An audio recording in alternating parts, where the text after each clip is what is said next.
Hi guys, welcome to another video. How can I get it so wrong when I'm luxury shopping? I love Hermes, Dior, Chanel, Louis Vuitton. I love them all, but I have got it so wrong.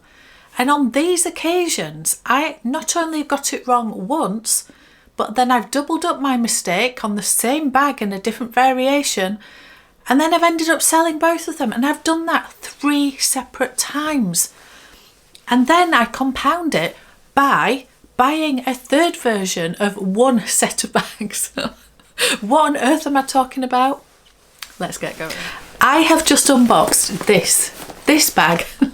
This is the Pochette Metis from Louis Vuitton, as you all probably know. It's a very famous bag. I had this bag in monogram. I then compounded the problem because I decided it wasn't the love of my life. So I compounded the problem by buying a different version of the Pochette Metis, and I went for the East-West monogram version. And I didn't like that either, so I ended up selling both of those bags. So why on earth have I bought a third one? Well, because in my brain, as it works, famous last words with this, but I think this is the version that I should have bought in the beginning. So third time lucky. Anyway, that's a whole other video that I've already done, but it got me thinking, it's not the first time that I have bought 2 versions of the same bag and ended up selling them both. So let's go through them. So the first one, in a nutshell, the first one is the Pochette Metis. I bought the monogram version, and I bought this at the absolute beginning of the hype of these bags. I had seen it, I think I'd seen it on social media, I can't remember where I'd seen it, and I thought, oh, that could be a really useful bag, I love it. And it was going viral, and I went into Louis Vuitton and they literally laughed at me when I asked if they had one in stock. Anyway, managed to get one a couple of weeks later. They put me on a wait list, I got one, and I thought it was a great bag until I thought that it wasn't. The S-lock was so annoying. The S-lock, if you don't have much in your bag, literally you're pushing against nothing, and then you're scratching this by trying to find where it fastens, and sometimes it doesn't click in, and then this opens, and I found it really annoying. So what did I do? Instead of thinking that style doesn't work for me, no, the monogram collection came out, and I went to the trunk show in New Bond Street for this, and I honestly think I got carried away. I do, and I admit it. It can happen. You're at a fashion show, you're in Louis Vuitton in the apartment upstairs in Bond Street, having a fabulous time. And I'd already looked at the collection beforehand, so I knew what was coming out. And the only bag that I thought was the nicest one, the only bag that I would have bought from that collection, was the East-West version of the Pochette Metis. And on the face of it, I thought it was a beautiful looking bag. And it is. So what on earth went wrong with that one? Well, what happened was it was defective. It's a whole story. I've got videos on that. But I already knew by then, because I hadn't used it. I realised it was defective. I should have just returned it and got a refund. But no. I get a replacement one. And then I never ever used that bag. The replacement one never got used at all because I didn't like it. Because it had shortened, the East-West version is a lot shorter, and it just made it too short on the body because of the size of the bag. Plus, the strap that came with it, the crossbody strap, was a shorter one, and it just annoyed me. So yeah, it was too short on me as a crossbody. I could just about get away with it, but it was a little bit annoying. And because it was so short, it made it really boxy, and it was actually quite wide. Anyway, and the S-lock still annoyed me. So I ended up selling that at a bit of a loss, I'm not gonna lie. So I ended up selling both of those and then buying this one. Anyway, this video is not about this one, but I do think that this is going to be great. I really do. And I think because it's black, and I think it's just going to suit me better, and I am gonna just try my best not to get so annoyed with the S-Lock. Just let it go, let it go. So the next set of bags that I have done this with, I bought a very beautiful Lady Dior bag, obviously from Dior. It was in the colour called Cloud Blue. And I love the look of this bag. It was a beautiful, like smoky grey, chalky grey blue colour. Absolutely beautiful. And it was the original, was it the medium size? I think it was classed as the medium size.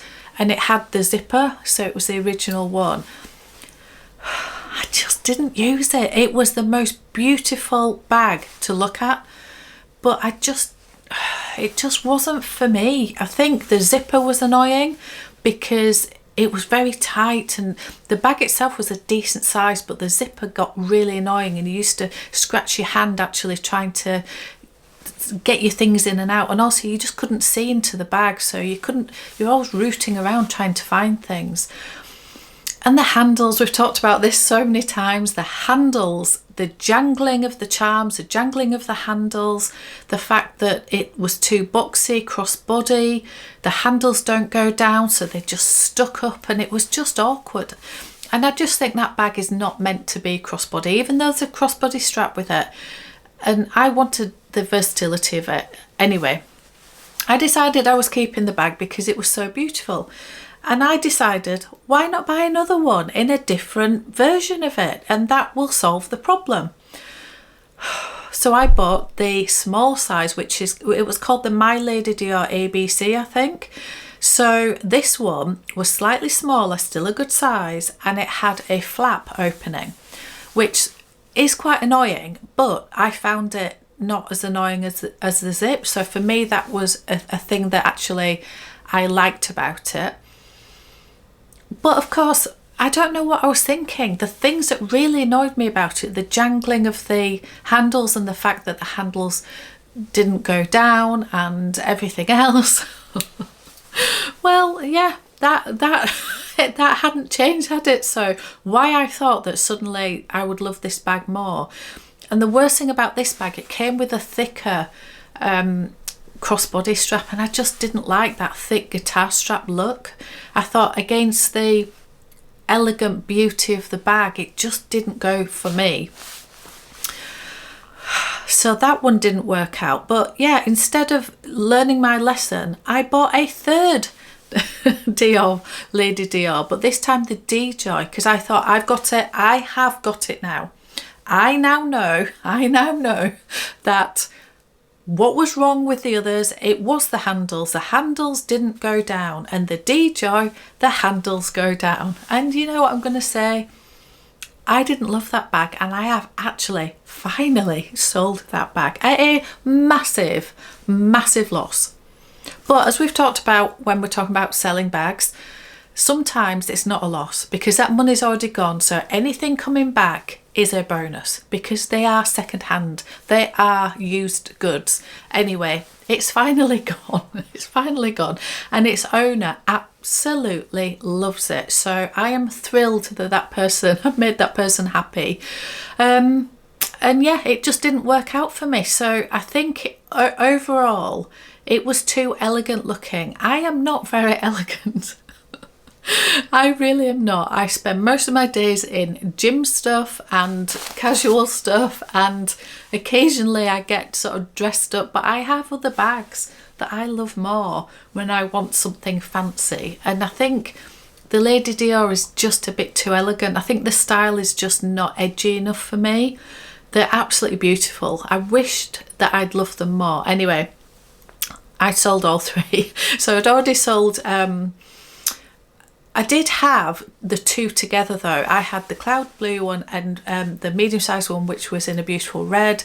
I had both of those, and then I sold both of those. And then I bought I think that was the order. I bought the D-Joy after I'd sold the other two. So I just compound the problem all the time. So yeah, even though I have over 30 years of experience of buying bags, I still make ridiculous mistakes. So what can I tell you? We live and we learn, or we don't. I don't know. Another set of bags that I have managed to make a mess of, Again, it's Dior. Again, it's Dior. I bought the absolutely beautiful Book Tote, and I bought it in the original small size when they had the funny little mini one, and then they had the small and the large. I think they called them small and large. It might have been small and medium. Anyway, I went for the smaller one, and I went for the grey, is it Toit de Jouy? What a stunning looking bag. I was so, honestly, when I got that bag, I just thought it was like a work of art. And I know it's like a canvas bag, I know, but the embroidery on it, I just thought was beautiful. And it was a beautiful grey, cool toned. So what was wrong with that bag? Well, it was just a bag that I loved to look at, and I just didn't use it. It was smaller than you realise because the sides really scoop in. So the interior capacity of the small one wasn't actually that big. So it wasn't really a travel bag. And then we don't get the weather. We do not get the weather in the UK. So for me, it was going to be this beautiful holiday bag that I'd be strolling. I don't know, I just pictured myself in Saint-Tropez or somewhere with a beautiful dress and this bag as my little day bag. Well, I don't have holidays like that. Again, it was for my fantasy life that doesn't really happen.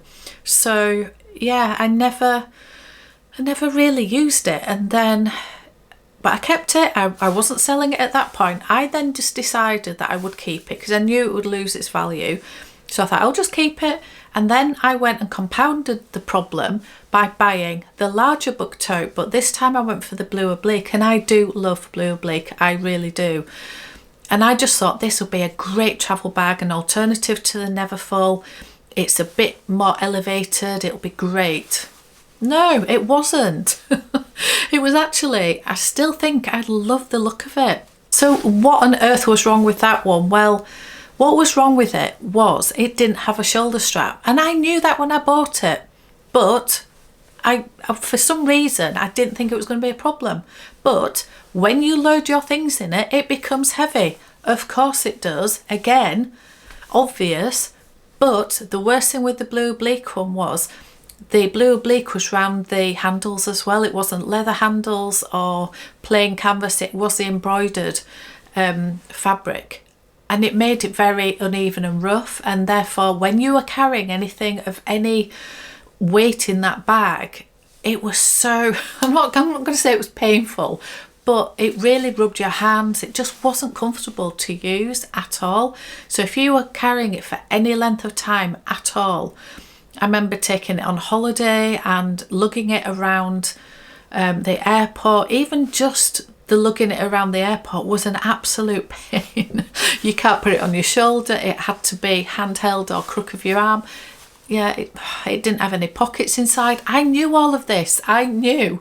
But I had to buy a bag organiser. You couldn't zip it up. And there was all of that. So I bought a bag organiser with a zip interior. And yeah, it was still annoying. So I ended up selling both of those.